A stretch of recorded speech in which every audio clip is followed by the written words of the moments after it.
नमस्कार, स्वागत है आप सभी का। आप देख रहे हैं IBC 24 और मैं हूं आपके साथ आकांक्षा पांडे। शाम के 7 बज रहे हैं, वक्त हो गया है मध्य प्रदेश के नंबर 1 बुलेटिन का। मध्य प्रदेश में आज क्या हुआ का। ग्वालियर के फ्लैट नंबर 322 में हुए मर्डर की गुत्थी पुलिस ने 24 घंटे के अंदर ही सुलझा ली है। मंगलवार को ही मां बेटी की हत्या का पुलिस ने खुलासा कर दिया और पुलिस ने मामले में 4 आरोपियों को गिरफ्तार किया है। इस वारदात का मास्टरमाइंड कोई और नहीं बल्कि घर का नौकर ही निकला। देखिए रिपोर्ट। ग्वालियर की गार्डन होम सोसाइटी और इसका फ्लैट नंबर 322। मंगलवार को इसी फ्लैट में मां बेटी की लाश मिलने के बाद कई सवाल खड़े हुए थे। हालांकि 24 घंटे के अंदर पुलिस ने इस हत्याकांड का खुलासा करते हुए नौकर के साथ 4 आरोपियों को गिरफ्तार किया है। दरअसल आरोपी इरफान खान मृतक रीना भल्ला की दुकान पर काम करता था। 4 महीने पहले पैसे के लेन देन को लेकर रीना ने उसे निकाल दिया था, जिसका बदला लेने के लिए आरोपी ने अपने साथी अंकुर झा, प्रमोद माथुर और छोटू राणा को हैदराबाद से बुलाकर इस वारदात को अंजाम दिया। इरफान बेसिकली 6 महीने तक इनके साथ काम करता था। किन्हीं कारण से इसको निकाला गया। इसने अपने दोस्तों को बुलाया, लिफ्ट के जरिए 2 दोस्त और ऊपर गए। वृद्ध महिला को ओवरपावर किया गया। उसी समय जो रीना भल्ला मैडम उनका प्रवेश हुआ और इनको ये डाउट हुआ कि ये पहचान गई हैं, तो इन्होंने उसको स्ट्रैंगुलेट करके ख़त्म कर दिया। हमने जो जानकारी दी उसके आधार पर इसके 3 अन्य जो साथी हैं उनको भी कस्टडी में लिया गया है। वारदात के बाद आरोपी भागने की फिराक में थे, लेकिन उससे पहले पुलिस ने सभी को धर दबोचा। हर तरफ ठगों का बोलबाला है और ठग ठगी के नए नए तरीके ढूंढ ला रहे हैं। गुना में कुछ ऐसा ही हुआ है, जहां नकली नोट छापने का झांसा देकर 2 युवकों को ठगों ने अपना शिकार बनाया। तो कैसे ठग पुलिस के हत्थे चढ़े, इस रिपोर्ट में देखिए।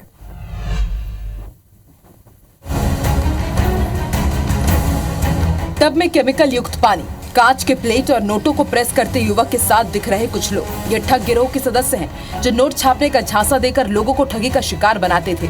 गिरोह 10,000 के बदले 1 लाख रुपए के नकली नोट छापने का झांसा देते थे। आरोपियों ने गुना की रसीद कॉलोनी में रहने वाले सलमान खान और उसके दोस्त गोलू यादव से भी ठगी की थी, लेकिन पीड़ितों ने ठगी का एहसास होने पर थाने में इनके खिलाफ शिकायत की, जिसके बाद पुलिस ने आरोपियों को धर दबोचा।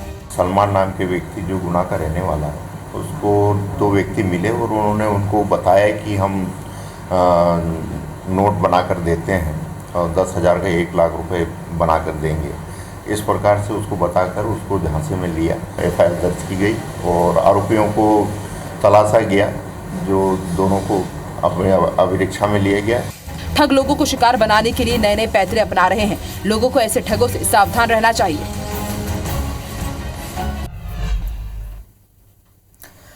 तो मध्य प्रदेश में उपचुनाव सर पर है। 13 नवंबर को मतदान होना है और इसी के मद्देनजर कांग्रेस कर्मचारियों को साधने के लिए अपने सियासी पैतरे चल रही है।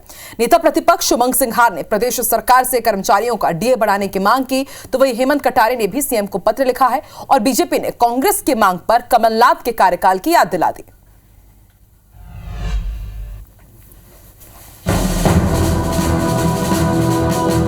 केंद्र ने दिया दिवाली गिफ्ट, छत्तीसगढ़ सरकार का भी ऐलान, लेकिन मध्य प्रदेश के कर्मचारियों को DA मिलने का इंतजार है। उपचुनाव सिर पर है, तो कांग्रेस ने बीजेपी सरकार से DA में बढ़ोतरी की मांग कर सियासी दांव खेल दिया है। केंद्र ने जो महंगाई भत्ता लागू किया है 4% का, उसका लाभ उनको नहीं मिल पा रहा है। आदरणीय मुख्यमंत्री जी माननीय मोहन यादव जी को ये पत्र लिख के उनकी छोटी सी मांग को पहुंचाया है। मैं आशा करता हूं कि इस विषय में माननीय मुख्यमंत्री जी जल्द ही आदेश जारी करेंगे और जो कर्मचारियों की मांग है उसकी पूर्ति करेंगे। कांग्रेस की इस मांग पर बीजेपी ने पलटवार करते हुए कमलनाथ सरकार की याद दिलाई। कर्मचारियों के साथ में भाजपा सरकार का आत्मीय संबंध है। एकात्म भाव से हम लोग एक परिवार के भावना से काम करते हैं और इसीलिए कर्मचारियों के मांगों हों या समस्याएं हों, उनका समय समय पर उचित निराकरण माननीय मुख्यमंत्री डॉक्टर मोहन यादव जी भी करते हैं। विजयपुर और बुधनी उपचुनाव को जीतने कांग्रेस ने कर्मचारियों का DA वाला दांव खेला है, तो बीजेपी खुद को हर वर्ग की हितैषी बताकर कांग्रेस को ही आईना दिखा रही है। और इसी बीच बड़ी खबर आपको रायपुर से बता दें, DMF घोटाले के मामले में पहली गिरफ्तारी हुई है। ईडी ने आरोपी माया वारियर को गिरफ्तार किया है। ईडी ने 7 दिन की कस्टोडियल रिमांड पर लिया है। माया वारियर को 23 अक्टूबर तक रिमांड पर लेकर अब पूछताछ की जाएगी। मंगलवार को ईडी ने आरोपी माया वारियर को पूछताछ के लिए बुलाया था और अब उनकी गिरफ्तारी हुई है। माया वारियर कोरबा में असिस्टेंट कमिश्नर आदिवासी विकास विभाग के पद पर पदस्थ थी। तहसीन जैदी हमारे साथ जुड़ चुके हैं। तहसीन, डीएमएफ घोटाले के मामले में पहली गिरफ्तारी, और अब क्या माना जाए, माया वारियर से पूछताछ होगी, फिर कई बड़े नाम भी इसकी जद में आ सकते हैं। बिल्कुल, जिस तरीके से ये डीएमएफ घोटाला जो एक बड़ा घोटाला हुआ था, उसमें ये पहली गिरफ्तारी हुई है। इसमें जो माया वारियर, जब ये ईडी की कार्रवाई हुई थी और जब ये घोटाला हुआ था, उन समय में ये जो माया वारियर हैं कोरबा में असिस्टेंट कमिश्नर आदिवासी विकास विभाग के पद पर थी, और ईडी ने इनके भिलाई स्थित घर आवास पर और इनके जो सभी जो ठिकाने हैं वहां पे दबिश कार्रवाई भी दी थी, और 2 दिन इनकी कार्रवाई चली थी।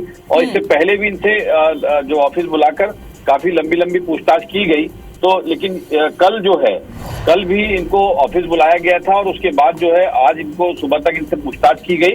उसके बाद इनको गिरफ्तार कर लिया गया, क्योंकि इनके जो सवाल किए जा रहे थे उसमें उनको कुछ आशंका लगी, और इसके बाद इनको गिरफ्तार करने के बाद इनको आज सुबह ही इनको पेश किया गया कोर्ट में, और पेश करने के बाद इनको 23 अक्टूबर तक कस्टोडियल रिमांड पर ईडी ने लिया है। और क्योंकि उन दिनों रानू साहू वहां पे कलेक्टर हुआ करती थी जब ये पूरा घोटाला हुआ है, तो इसी के चलते जो है ईडी ने प्रोडक्शन वारंट लगाया है कोर्ट में, और रानू साहू को आज कोर्ट में पेश होना था, लेकिन उनको हाइपरटेंशन की शिकायत के चलते उनको वो पेश नहीं हुई। कल ये सुनवाई जो इनकी गिरफ्तारी कल तक टल गई है। जी शुक्रिया पूरी जानकारी के लिए।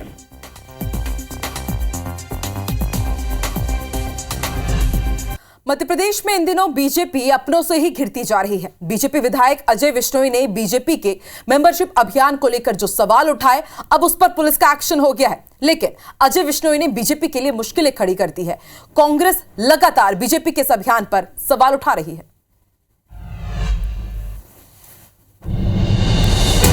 मध्य प्रदेश में बीजेपी की सदस्यता अभियान को लेकर सियासत तेज है। सदस्यता अभियान में फर्जीवाड़े को लेकर बीजेपी विधायक अजय विश्नोई ने सवाल उठाए थे, जिसके बाद बुधवार को जबलपुर में फोन कॉलर्स पर एफआईआर दर्ज की गई है। इसके बाद अजय विश्नोई ने फर्जी एजेंसियों के खिलाफ फिर से बयान दिया है। कुछ लोग आप जैसे सक्रिय कार्यकर्ताओं को पीछे छोड़कर इन प्रकार ऊपर बढ़ा देना चाहते हैं, और ऐसे ही लोगों की मदद करने के लिए कुछ फर्जी एजेंसियां मैदान में आ गई हैं। अजय विश्नोई के बयान को लेकर नेता प्रतिपक्ष उमंग सिंघार ने एक बार फिर से बीजेपी के सदस्यता अभियान पर सवाल उठाए हैं। तो बीजेपी ने किसको ये ठेका दिया था?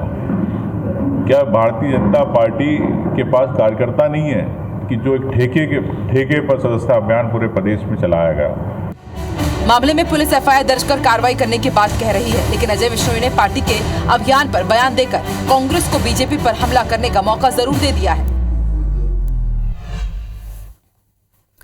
मध्य प्रदेश में उपचुनाव की तारीखों के ऐलान के साथ ही सियासी दलों ने अपने अपने पैतरे आजमाने शुरू कर दिए हैं। विजयपुर सीट पर कांग्रेस की जीत तय करने के लिए कराहल में जीतू पटवारी ने बीजेपी की घेराबंदी की और कैबिनेट मंत्री रामनिवास रावत पर जमकर हमला बोला। बीजेपी ने जीतू पटवारी को नसीहत देते हुए उन पर ही सवाल उठा दिए। विजयपुर में उपचुनाव का बिगुल बजते ही बयानों के तीर चलने लगे हैं। श्योपुर में एक सभा के दौरान पीसीसी चीफ जीतू पटवारी ने मंत्री रामनिवास रावत पर आरोप लगाया कि वो चुनाव जीतने के लिए आदिवासियों को खरीदने की प्लानिंग करके बैठे हैं। बीजेपी का रामनिवास जी का प्लान है कि 5,000 रुपया एक परिवार को देना। कितना 5,000 रुपया एक परिवार को देने की प्लानिंग चल रही है। जीतू पटवारी के बयान पर बीजेपी ने पलटवार करने में देरी नहीं की। जमीन से लेकर आसमान तक आदिवासी पदस्थ है, आदिवासी खुशहाल है। जीतू पटवारी जी, अब आप जीतू नहीं रहे, आप तो हारू हो गए हैं। आप पार्षदी का चुनाव अपने क्षेत्र इंदौर में नहीं निकाल पाते। इन उपचुनाव के तो आप ख्वाब देखना बंद कर दिए। विजयपुर उपचुनाव की जंग जीतने के लिए कांग्रेस और बीजेपी एक दूसरे पर कोई हमला करने से नहीं चूक रहे हैं, लेकिन अंतिम फैसला तो जनता ही करेगी। मध्य प्रदेश के बीना विधानसभा सीट से विधायक निर्मला सप्रे की सदस्यता रद्द करने को लेकर सियासत गर्मा गई है। नेता प्रतिपक्ष उमंग सिंघार ने दल बदल कानून के तहत निर्मला की सदस्यता खत्म करने की मांग की है। उनका आरोप है कि लोकसभा चुनाव के दौरान विधायक निर्मला सप्रे ने पार्टी विरोधी काम किया है। 90 दिनों में यदि उनकी सदस्यता समाप्त नहीं की जाती तो वो कोर्ट का दरवाजा खटखटाएंगे। दरअसल बीना से कांग्रेस विधायक निर्मला सप्रे पर लोकसभा चुनाव के दौरान पार्टी विरोधी काम करने का आरोप लगा। आरोप के आधार पर विधानसभा ने नोटिस जारी कर उनसे जवाब मांगा। लगा था। नोटिस के जवाब में निर्मला ने पार्टी विरोधी काम करने से इंकार किया है। अब मामले की अगली सुनवाई 21 अक्टूबर को संभावित है। इधर बीजेपी प्रदेश अध्यक्ष वी.डी. शर्मा ने बिना विधायक निर्मला सप्रे को बीजेपी की ऑफिशियल सदस्य नहीं होने की बात कही है कि 90 दिन का समय रहता है विधानसभा अध्यक्ष जी को निर्णय करने का, और स्वाभाविक है कि अब चूंकि जिस प्रकार से उन्होंने गतिविधि पार्टी विरोधी की तो सोशल मीडिया में सब प्रमाण सब चीज़ें हैं, तो आगे हम बिल्कुल कोर्ट जाएंगे। उन्होंने विधानसभा को ये कहा है कि मैंने भारतीय जनता पार्टी की ऑफिशियल सदस्यता नहीं ली है। कांग्रेस के हालात ऐसे हैं कि कोई उनका एमएलए है, अगर उसको लगता है कि अब कांग्रेस के हालात ऐसे बन गए तो क्या करें।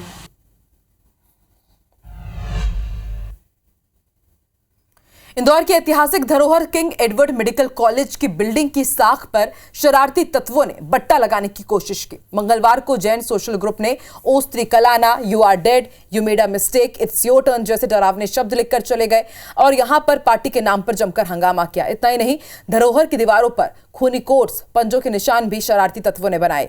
इसके खिलाफ स्थानीय लोगों ने नाराजगी जताई थी और अब मेडिकल टीचर्स एसोसिएशन के पदाधिकारी भी इसके खिलाफ लामबंद होकर एफआईआर दर्ज करने की मांग कर रहे हैं। उनकी मांग पूरी न होने पर उन्होंने उग्र आंदोलन की चेतावनी दी है। मामले का खुलासा IBC 24 ने मौके पर पहुंचकर किया था। इस जगह पर पार्टी करने की अनुमति NGM कॉलेज के डीन डॉक्टर संजय दीक्षित ने दी थी। हालांकि उनका कहना था कि उन्होंने केवल एक क्विज कंपटीशन के लिए अनुमति दी थी, लेकिन ग्रुप ने वहां जाकर गैर कानूनी पार्टी की। हम तो कल मेडिकल टीचर एसोसिएशन और एलुमनाई एसोसिएशन ने FIR की मांग भी की है। इस गैर जिम्मेदाराना हरकत के पीछे जो लोग हैं उन पे कार्रवाई नहीं होती है तो निश्चित ही हम सारे डॉक्टर जो है इसका कड़ा विरोध करते हुए आंदोलन करेंगे और आगे से इस तरह की पुनरावृत्ति न हो इस बात की सुनिश्चितता हम शासन प्रशासन से लेंगे। और इस बुलेटिन में फिलहाल इतना ही। आगे आप देखिए छत्तीसगढ़ में आज क्या है खास। अमरबानी अमरकोट में श्रवण तंबोली के साथ। नमस्कार।